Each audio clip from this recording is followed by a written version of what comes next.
आज की क्लास का वो है बेसिकली वेरिएबल्स के बारे में।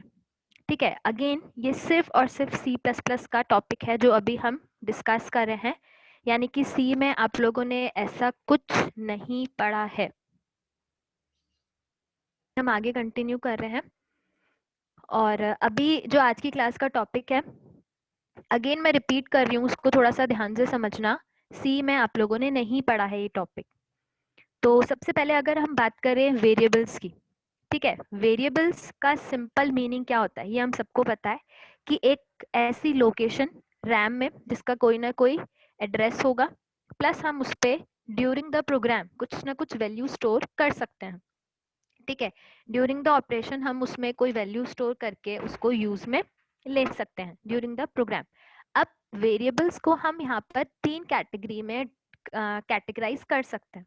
फर्स्ट कैटेगरी इज कि जो वेरिएबल है वो क्या स्टोर कर रहा है। वेरिएबल अगर सिंपल वैल्यू स्टोर कर रहा है तो हम उसको वैल्यू वेरिएबल की कैटेगरी में रख सकते हैं। इसके अलावा सेकंड कैटेगरी है हमारे पास में, हालांकि ये कैटेगरी अभी तक हमने सी प्लस प्लस के रिगार्डिंग नहीं देखी है, बट सी में आप ऑलरेडी पढ़ चुके हैं, तो हम इसको सी प्लस प्लस में आगे चल के देखेंगे। कैटेगरी है हमारे पास में पॉइंटर वेरिएबल, यानी कि ऐसा वेरिएबल जो कि किसी एग्जिस्टिंग वेरिएबल का क्या स्टोर करेगा, एड्रेस। ठीक है, और पी किसको पॉइंट करेगा इस केस में, अगर मैं पी में स्टोर करूं किसी ए वेरिएबल का एड्रेस तो पी स्टोर करेगा सिंपली उस वेरिएबल का एड्रेस। ठीक है, और इस बी पर्टिकुलर वेरिएबल के थ्रू हम इस वेरिएबल की वैल्यू को भी एक्सेस कर सकते हैं, ऐसा हमने फर्स्ट ईयर में देखा था। नेक्स्ट होता है हमारे पास में सी प्लस प्लस के regarding important topic, reference variable. अब अभी तक हमने रेफरेंस और एड्रेस दोनों वर्ड्स को सेम समझा था, लेकिन यहाँ पर क्या डिफरेंस है इसको अभी हम आगे चल के डिस्कस कर रहे हैं। ठीक है, हम अभी तक तीन कैटेगरीज में से इस कैटेगरी को देख चुके हैं, ये कैटेगरी हम देखेंगे आगे कुछ क्लासेस में, और अभी हम डिस्कस कर रहे हैं रेफरेंस वेरिएबल को। तो देखते हैं रेफरेंस वेरिएबल क्या होता है। जब भी बात आती है रेफरेंस वेरिएबल की, तो आपको सिर्फ इतना सा याद रखना है कि एलियास नेम, जैसे एक रियल लाइफ का एग्जांपल है कि जैसे घर पे आप लोगों का एक अलग नाम होगा, ठीक है, कॉलेज में आप लोगों का अलग नाम होगा, तो ये क्या है कि आप पर्सन तो एक ही हैं, लेकिन आप लोगों के नेम्स अलग अलग हो सकते हैं। ठीक है, ऐसे ही अगर आप फ्रेंड्स के साथ आप बातचीत करते हैं तो मे बी वो आपको किसी और नाम से आइडेंटिफाई करते हैं। तो यही कंसेप्ट होता है यहाँ पर रेफरेंस वेरिएबल का, कि पर्सन एक ही है, वेरिएबल एक ही है, लेकिन हम क्या कर रहे हैं उसका एक और नाम यहाँ पर यूज कर रहे हैं। कैसे, क्या बोला मैंने, एक्सप्लेन करती हूँ मैं। तो simply a reference variable is an alias name.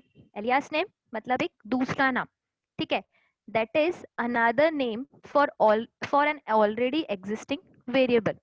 ठीक है, इसके अलावा अगर हमें यहाँ पर थ्योरी में काफी सारे पॉइंट हैं, लेकिन अभी मैं पहले मेन पॉइंट डिस्क्राइब कर रही हूँ कि रेफरेंस वेरिएबल हमारे पास में किसी भी वेरिएबल का एक एलियास नेम हो गया, प्लस उस पर्टिकुलर वेरिएबल के केस में अगर हमें उसको रेफरेंस वेरिएबल बनाना है तो हमें उस पर्टिकुलर वेरिएबल के जस्ट पहले क्या पुट करना होगा, एम्परसेंड का साइन।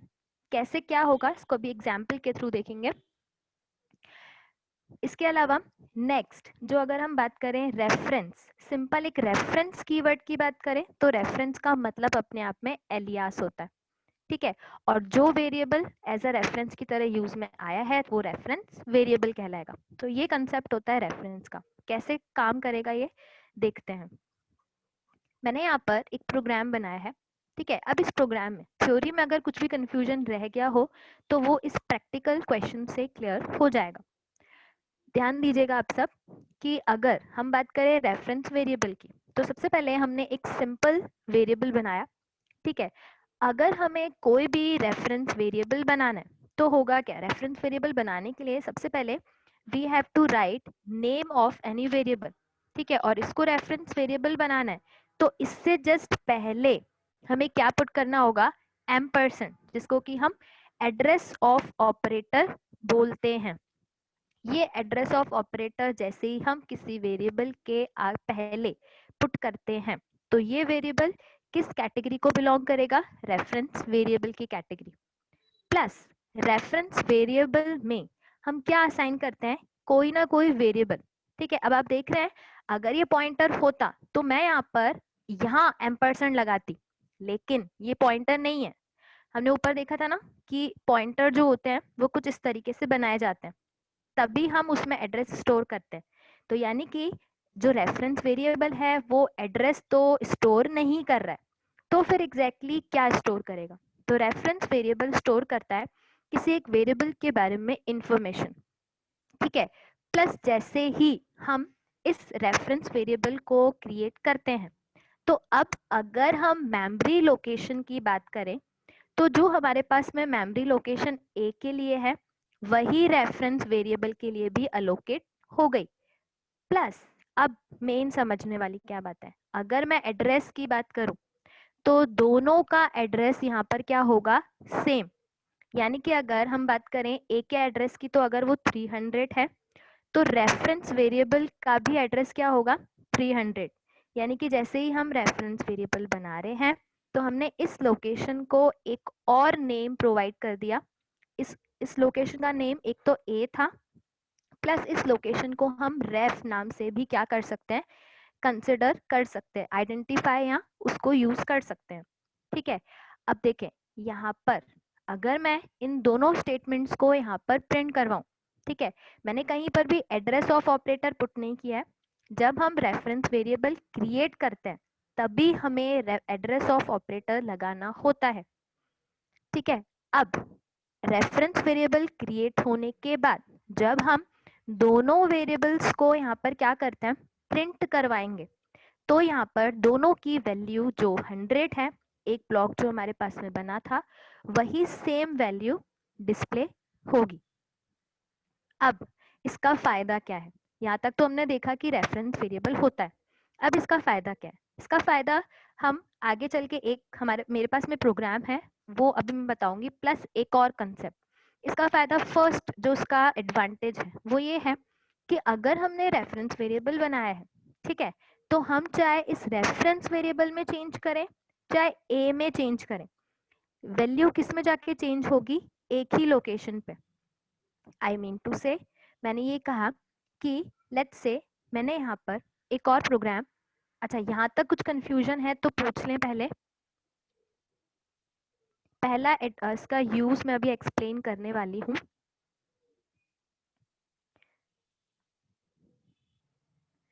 अगर हम रेफरेंस वेरिएबल में किसी एक, जैसे कि अगर मैंने यहाँ पर रेफरेंस वेरिएबल बनाया है, ठीक है, रेफरेंस वेरिएबल को क्रिएट किया और उसमें ए का रेफरेंस असाइन किया है, तो दैट मीन्स कि हमारे पास में ए और रेफ दोनों एक ही लोकेशन की बात हो रही है। तो मैं अगर यहाँ पर सिंपली ए में चेंज करूँ, ठीक है, और यहाँ पर अगर मैं रेफरेंस और ए दोनों की वैल्यू को डिस्प्ले करवाऊँ तो दोनों का रिजल्ट मुझे सेम ही मिलेगा।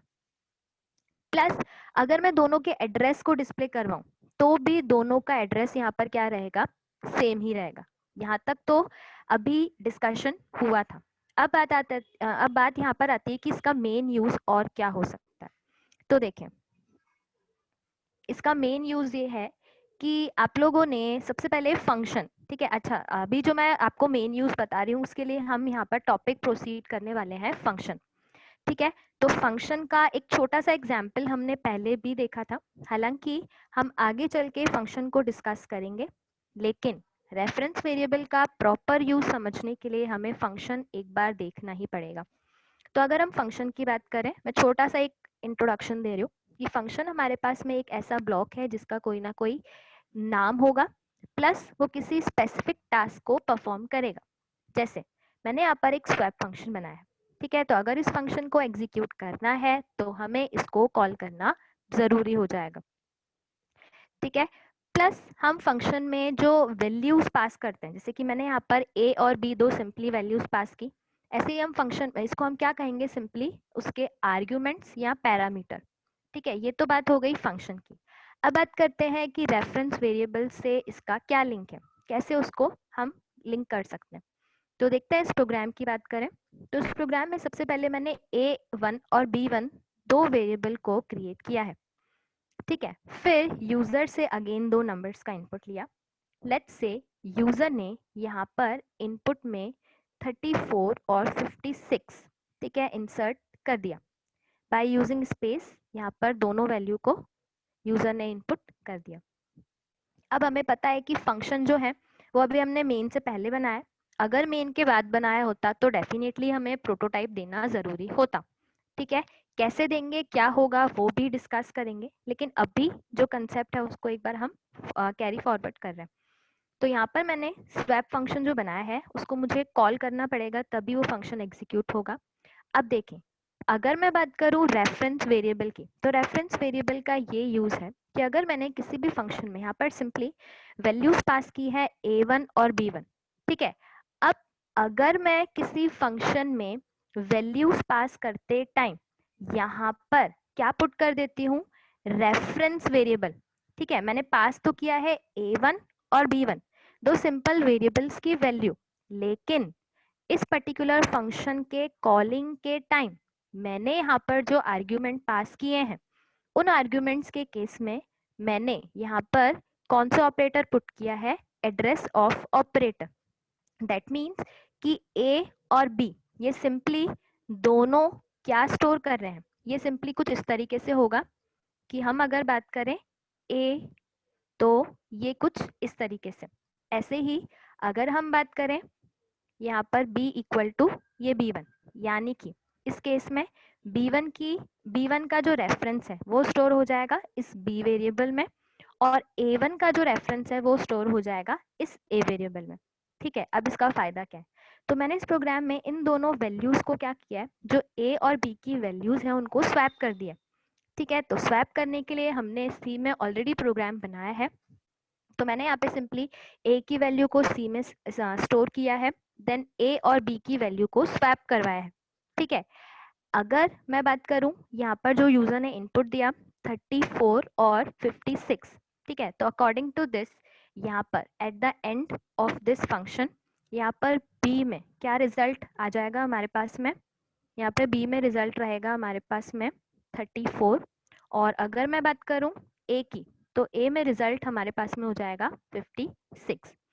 अब यहाँ पर जो हमने रेफरेंस वेरिएबल का कंसेप्ट यूज किया है उसका फायदा क्या हुआ, उसका फायदा ये हुआ कि अगर मैं मेन से, ठीक है, हमने यहाँ पर a1 और b1 को सिंपली क्या किया था, इस a और b में पास किया था एज अ रेफरेंस। ठीक है, लेकिन हम जब मेन से इस a1 और b1 की वैल्यू को क्या करेंगे, यहाँ पर डिस्प्ले करवाएंगे, तो इनडायरेक्टली चेंजेस किस में हो गए हमारे पास में, a1 और b1 में। तो अब अगर मैं a1 की वैल्यू की बात करूं तो वो कितनी हो गई यहाँ पर 56, जो कि यहाँ पर ऊपर फंक्शन में a की वैल्यू थी। ऐसे ही अगर मैं बात करूं किसकी, b1 की, तो b1 की भी वैल्यू यहाँ पर कितनी हो गई हमारे पास में 34। तो कहने का मतलब है हमने चेंज सिर्फ और सिर्फ एक लोकेशन में किया, लेकिन क्योंकि हमने रेफरेंस वेरिएबल बनाया था तो दूसरी लोकेशन पे यहाँ पर ऑटोमेटिकली क्या हो गए, चेंजेस परफॉर्म हो गए। तो ये यहाँ पर सिंपली रेफरेंस वेरिएबल का एक यूज है। अब कोई कंफ्यूजन है तो आप पूछ सकते हैं।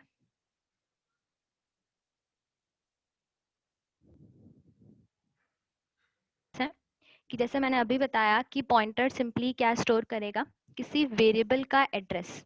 ठीक है, जबकि आपके पास में जो रेफरेंस वेरिएबल है वो सिर्फ वेरिएबल, किसी दूसरे वेरिएबल की इंफॉर्मेशन स्टोर करेगा। प्लस जब हमने रेफरेंस वेरिएबल क्रिएट किया है तो हम उसको इस तरीके से एम्प्टी नहीं छोड़ सकते, हमें किसी ना किसी वेरिएबल का रेफरेंस असाइन करना जरूरी है। ये कुछ रूल्स हैं रिगार्डिंग टू रेफरेंस वेरिएबल। ठीक है, लेकिन अगर मैं पॉइंटर बनाती, जैसे कि अगर मैं सिंपली अपने प्रोग्राम में पॉइंटर बनाऊंगी, तो जैसे कि मैंने यहाँ पर अगर सी नाम से पॉइंटर बनाया तो हम उसको डिक्लेरेशन के टाइम पर एम्प्टी छोड़ सकते हैं। जरूरी नहीं है कि किसी वेरिएबल का एड्रेस उसमें स्टोर हो ही, ऐसा कोई रूल नहीं है। ठीक है, बाद में स्टोर कर सकते हैं, लेकिन रेफरेंस वेरिएबल के साथ में ऐसा नहीं है। आप जब भी रेफरेंस वेरिएबल बनाएंगे तो आपको किसी ना किसी वेरिएबल का रेफरेंस यानी कि इक्वल करके वेरिएबल का नाम लिखना जरूरी है, ठीक है। प्लस अब इन दोनों लोकेशन का एड्रेस भी सेम रहेगा हमारे पास में। और इसके अलावा एक और प्रोग्राम है, वो देखते हैं वो उसमें क्या नया है। अब अगर मैं बात करूं रेफरेंस वेरिएबल की, ठीक है, तो अगर मैंने प्रोग्राम के एग्जीक्यूशन के ड्यूरेशन में, देखते हैं मैं क्या कहना चाह रही हूँ, एक बार इस प्रोग्राम के थ्रू इसको समझ लेते हैं। कि यहाँ पर सिंपली मैंने रेफरेंस वेरिएबल बनाया है, ठीक है। यहाँ पर मैंने ए का अगेन रेफरेंस असाइन कर दिया। दैट मीन्स कि अगेन एक लोकेशन बन जाएगी। उस लोकेशन का, इसको देखें यहाँ पे कुछ इस तरीके से, अगेन एक लोकेशन बन जाएगी हमारे पास में, ठीक है। लेट्स से कि इनपुट लिया हमने 10, ठीक है। तो उस लोकेशन का जो नेम है वो हमारे पास में क्या रहेगा, सेम ही रहेगा। और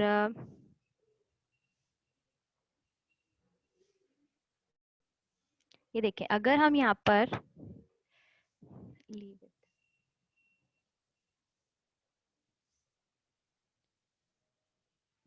तो अगर मैं इस लोकेशन की बात करूं तो इस लोकेशन का नेम ए और रेफ से एक्सेसिबल होगा।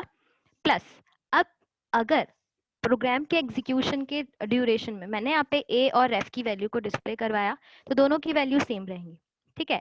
लेकिन अगर मैंने यहाँ पर एक और वेरिएबल क्रिएट किया, ठीक है, अब अगर मैं रेफरेंस वेरिएबल में बी की वैल्यू असाइन कर दूंगी तो एग्जैक्टली क्या होगा, यानी कि अगर मैं रेफरेंस वेरिएबल में चेंज करूँ, मैं इन दो स्टेटमेंट्स को यहाँ पर अभी रिमूव कर देती हूँ। मैंने अगर रेफरेंस वेरिएबल की वैल्यू को यहाँ पर चेंज कर दिया, ठीक है, तो एग्जैक्टली रेफरेंस वेरिएबल की वैल्यू ही चेंज होगी। ऐसा नहीं होगा कि यहाँ पर एक अलग से लोकेशन बनेगी, यानी कि कुछ इस तरीके से नहीं होगा। यहाँ देखें, अगर मैं बात करूं इस पर्टिकुलर लाइन की, तो देखें जैसे ही मैंने रेफ इक्वल टू बी लिखा तो इसका मतलब ये नहीं है कि अब एक वापस से लोकेशन बन जाएगी जिसमें बी और रेफ दोनों का नाम सेम रहेगा, इसका मतलब ये नहीं है, ठीक है। क्योंकि रेफरेंस वेरिएबल में हमने एक बार जिस वेरिएबल का रेफरेंस असाइन कर दिया तो हम उसको कभी भी प्रोग्राम में चेंज नहीं कर सकते, ठीक है। तो अगर मैंने यहाँ पे रेफ इक्वल टू बी लिखा तो एग्जैक्टली रेफ की वैल्यू में चेंज होगा। रेफ मतलब ये लोकेशन, ठीक है, तो इस वैल्यू में चेंज होगा। प्लस ए की वैल्यू में भी चेंज हो जाएगा, यानी कि जो हमारे पास में प्रीवियस लोकेशन थी ये कुछ इस तरीके से, ठीक है। प्रीवियस लोकेशन पे हमारे पास में वैल्यू थी 10, ठीक है, और उस लोकेशन का नाम क्या था हमारे पास में, ए एंड रेफ, ये, ठीक है। तो ये नेम कभी भी चेंज नहीं होगा। ऐसा नहीं होगा जब मैं बी इक्वल टू रेफ कर दूंगी तो ये सिनेरियो यहाँ पर अराइज हो जाएगा, ऐसा पॉसिबल ही नहीं है, ठीक है। तो अब इस केस में अगर मैं रेफ बी और ए की वैल्यू को डिस्प्ले करवाऊंगी तो तीनों की वैल्यू मुझे क्या डिस्प्ले हो जाएगी, 90 90 डिस्प्ले हो जाएगी, ठीक है। क्योंकि बी की वैल्यू तो ऑलरेडी 90 थी, रेफरेंस वेरिएबल और ए की वैल्यू भी 90 हो गई। प्लस अगर मुझे किसी भी वेरिएबल के एड्रेसेस को डिस्प्ले करवाना है तो वेरिएबल के जस्ट पहले हमें एड्रेस ऑफ ऑपरेटर यूज करना होता है। तो देखिए, ए की वैल्यू को अगर मैं डिस्प्ले कर एड्रेस को डिस्प्ले करवाऊं, चाहे रेफरेंस वेरिएबल के एड्रेस को डिस्प्ले करवाऊं, तो दोनों के केस में लेट्स से कि मैंने यहाँ पर एड्रेस कंसिडर किया है 300, तो दोनों यानी कि इस लोकेशन का एड्रेस 300 रहेगा, लेकिन इस लोकेशन का एक नया एड्रेस होगा जिसको कि मैंने 600 से स्पेसिफाई किया है। तो ये यहाँ पर सिंपली यूज है रेफरेंस वेरिएबल का कि लोकेशन एक, लेकिन अगर हम किसी दूसरे वेरिएबल के थ्रू, जैसे यहाँ पर लोकेशन एक थी लेकिन उसको एक्सेस करने के लिए हमने यहाँ पर दो वेरिएबल्स को स्पेसिफाई कर दिया, यानी कि एक रेफरेंस वेरिएबल बना दिया जो कि एग्जैक्टली इस ए नाम का ही क्या है, एक निक नेम जिसको कि हम एलियास नेम कह रहे हैं या एक और नेम कह रहे हैं। तो ये यहाँ पर रेफरेंस वेरिएबल का यूज है। प्लस हम इसमें चेंज करें या इसमें चेंज करें तो इनडायरेक्टली इसी लोकेशन पे चेंज होगा। अब यहाँ तक कोई भी डाउट रह गया है तो आप पूछ सकते हैं।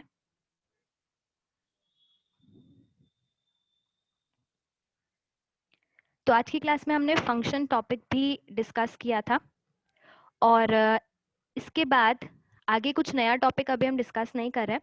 फंक्शन के रिगार्डिंग जैसे कि अभी हमने देखा था कि यहाँ पर हमने क्या कंसेप्ट यूज किया था कि हमने यहाँ पर जब सिंपली स्वैप फंक्शन को कॉल किया तो वेरिएबल की वैल्यू इसमें जो असाइन की है, ठीक है, वो किस तरीके से पास की है। तो अगर मैं यहाँ पर वेरिएबल की वैल्यू पास करते टाइम यहाँ पर नॉर्मल वेरिएबल के पहले कौन सा ऑपरेटर यूज कर रही हूँ, एम्परसेंड, ठीक है।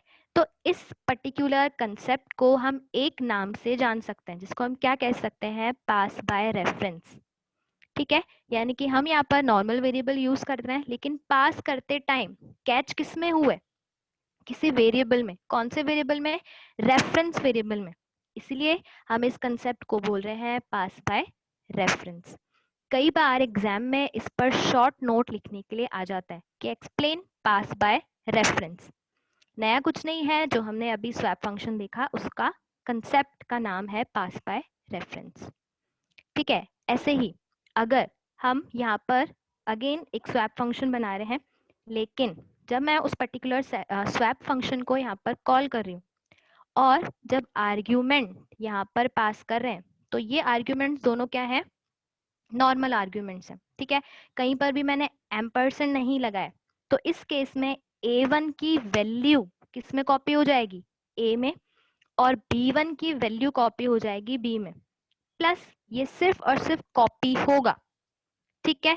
अगर मैं यहाँ चेंज करूंगी या यहाँ चेंज करूंगी तो दोनों का रिफ्लेक्ट कहीं पर भी विजिबल नहीं होगा, ठीक है।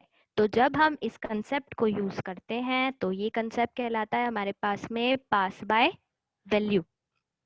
सिंपल कि जब हम फंक्शन को कॉल कर रहे हैं, ठीक है, तो फंक्शन जब कॉल होगा तो कॉलिंग टाइम पर किस पर्टिकुलर वेरिएबल में जाके स्टोर होगा, इस बेसिस पर ही यहाँ पर 3 कैटेगरीज हैं जिसको हम कॉल बाय वैल्यू भी कह सकते हैं। जो पास बाय वैल्यू है वो कॉल बाय वैल्यू भी कहलाता है, ठीक है। और जो यहाँ पर पास बाय रेफरेंस है वो कॉल बाय रेफरेंस भी इसका सिनोनियम है, यानी कि इसको हम कॉल बाय रेफरेंस भी कह सकते हैं। और एक और भी तरीका होता है जो कि कहलाता है कॉल बाय एड्रेस, जिसको कि हम पॉइंटर के साथ देखेंगे।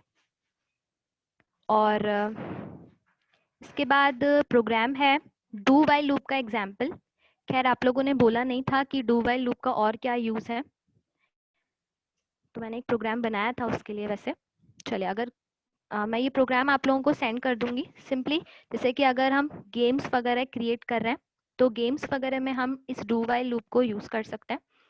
ये पर्टिकुलर लूप एक बार तो एग्जीक्यूट होगा ही, ठीक है। मैं ये प्रोग्राम आप लोगों को सेंड कर दूंगी, आप लोग इसको देखिएगा। कुछ कंफ्यूजन होगी तो आप पूछ लेना। ये इस प्रोग्राम का आउटपुट रहेगा कि यूज़र को चॉइसेस दी गई है। यूज़र ने अगर चॉइस दी 1 तो जावा के लिए जो मैसेज है वो डिस्प्ले हो जाएगा। और अगर हम प्रोग्राम को और कंटिन्यू करना चाहते हैं तो हमें y कैरेक्टर टाइप करना होगा। इसमें समझने वाली सिर्फ इतनी ही बात थी प्रोग्राम में कि डू वाइल लूप है तो अगर कंडीशन ट्रू है या फॉल्स है तो प्रोग्राम एक बार तो एग्जीक्यूट होगा ही होगा। That's it for today.